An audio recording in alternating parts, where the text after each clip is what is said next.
मुख्यमंत्री भूपेश बघेल ने छत्तीसगढ़ के स्कूलों को लेकर बड़ा फैसला लिया है। अब छत्तीसगढ़ के स्कूलों में रघुपति राघव राजाराम और वैष्णव जंतो तैने कहिए जी का नियमित गायन होगा। इसका ऐलान खुद मुख्यमंत्री ने किया। उन्होंने कहा कि राज्य के बच्चों को महात्मा गांधी के विचारों से संस्कारित करने के लिए उनके इन दोनों प्रिय भजनों का नियमित गायन स्कूलों में किया जाएगा। सीएम भूपेश बघेल ने आगे कहा कि पूर्व प्रधानमंत्री इंदिरा गांधी और पूर्व उप प्रधानमंत्री सरदार वल्लभ भाई पटेल के व्यक्तित्व में महात्मा गांधी के मूल्यों की मौजूदगी सबसे बड़ी समानता रही।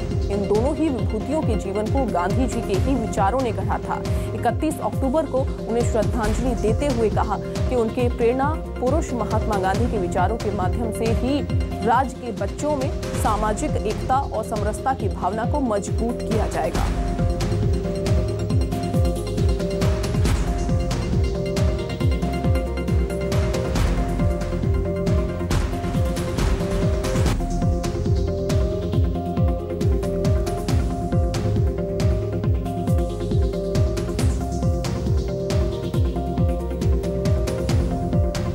तो हमारे साथ कांग्रेस की तरफ से सुनील जी जुड़ गए हैं और बीजेपी की तरफ से हमारे साथ सुशील शुक्ला जी जुड़ गए हैं। सबसे पहले तो आपसे मैं जानना चाहूंगी, क्योंकि सुनील जी, क्योंकि अब स्कूलों में समरसता की भावना को मजबूत करने के लिए 2 गीत पढ़ाए जाएंगे, उस पर आपकी प्रतिक्रिया। सुनील जी। आना नहीं, मैं आ जाऊंगा। सुनील जी, आपको आवाज मिल पा रही है?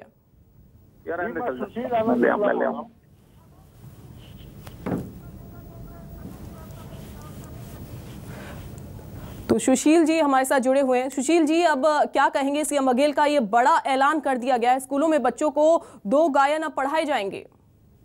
निश्चित तौर पे यह मुख्यमंत्री जी का ऐतिहासिक कदम है। बच्चों को महात्मा गांधी जी के आदर्शों से जोड़ने के लिए एक बड़ा अभिनव प्रयास है कि यदि रघुपति राघव राजाराम और इसके साथ साथ वैष्णव जंतो तैने कहिए मुख्यमंत्री जी ने स्कूलों में पढ़ाने का निर्णय लिया है, गायन कराने का निर्णय लिया है। निश्चित तौर पे बच्चे महात्मा गांधी जी के आदर्शों की ओर चलने के लिए प्रेरित होंगे। यही नहीं, मुख्यमंत्री जी ने जब मुख्यमंत्री पद की शपथ ली भूपेश बघेल जी ने, तो सबसे पहले उन्होंने जो योजना ऐलान किया था, नरवा गरवा घुरवा बाड़ी, इस योजना के माध्यम से भी गांधी जी की जो ग्रामीण अर्थव्यवस्था को मजबूत करने की परिकल्पना थी, भूपेश बघेल जी उसी परिकल्पना को लेकर आगे बढ़ रहे थे। अब देखिए, गोधन न्याय योजना के माध्यम से किस प्रकार से भूपेश बघेल जी ने ग्रामीण अर्थव्यवस्था को मजबूत करने के लिए गोबर जैसे वस्तु को भी लोगों की आर्थिक समृद्धि का केंद्र बनाया। गांधी जी यही तो चाहते थे। और अब हमारे आने वाली पीढ़ी को एक गांधी जी के आदर्शों का, उनके दर्शन का यदि पाठ पढ़ाने की कोशिश की जा रही है, तो मैं समझता हूँ कि निश्चित तौर पर यह बहुत ही ज्यादा अभिनंदनीय प्रयास है। देश के अन्य राज्यों को भी इससे सीख लेनी चाहिए। ठीक है सुशील जी, हमारे साथ संजय श्रीवास्तव भी जुड़े हुए हैं। संजय जी, आपका क्या कहना है? बच्चों के लिए एक ऐतिहासिक कदम। देखिए, ऐसा है कि जो कांग्रेस पार्टी है, ये वैसे तो दूसरे गांधी परिवार के भक्त है, लेकिन महात्मा गांधी के आदर्शों को यदि ये लागू करते तो इसमें कहीं कोई दिक्कत की बात नहीं, हम स्वागत करते हैं।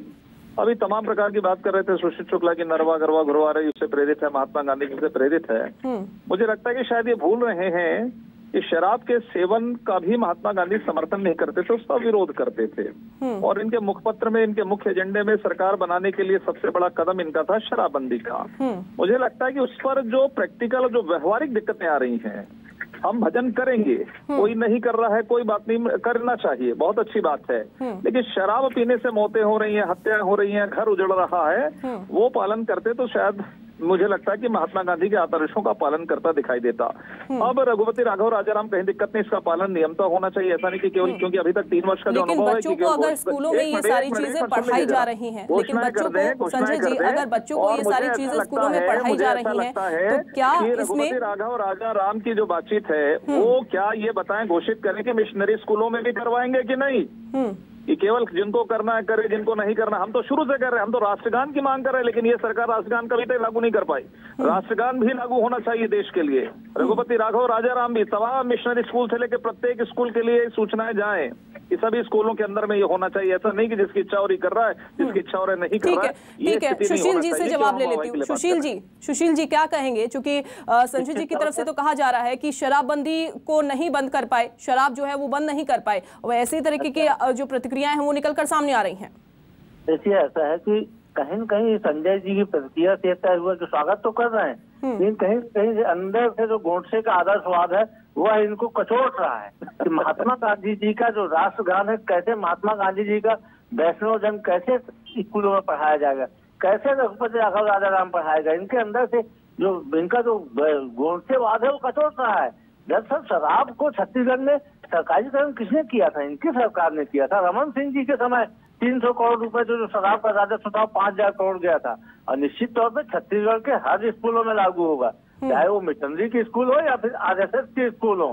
छत्तीसगढ़ में तो छत्तीसगढ़ सरकार ने निर्णय लिया है उसको लागू करना होगा। ये छत्तीसगढ़ के अंदर में है, छत्तीसगढ़ के संवैधानिक संस्थाओं के द्वारा लागू किए गए नियम को सबको मानना होगा। संजय जी इस मुगालते में नहीं रहे कि ये आरएसएस के स्कूलों में नहीं लागू होगा, वहां भी गांधी जी के आदर्श को पढ़ाना होगा आपको। गांधी जी राष्ट्रपिता थे, ठीक है, आप उनसे को मानते रहिए, लेकिन गांधी जी के आदर्शों को अब मानना पड़ेगा। भले दिखावे के लिए ही मानो आप, क्योंकि आपको मोदी जी भी मानना शुरू कर दिया। ठीक है, लेकिन प्रतिक्रियाएं जो हैं वो निकलकर अब सामने आ रही हैं। बच्चों को अब स्कूलों में 2 गायन जो हैं वो पढ़ाए जाएंगे। बहुत शुक्रिया आप दोनों का जुड़ने के लिए।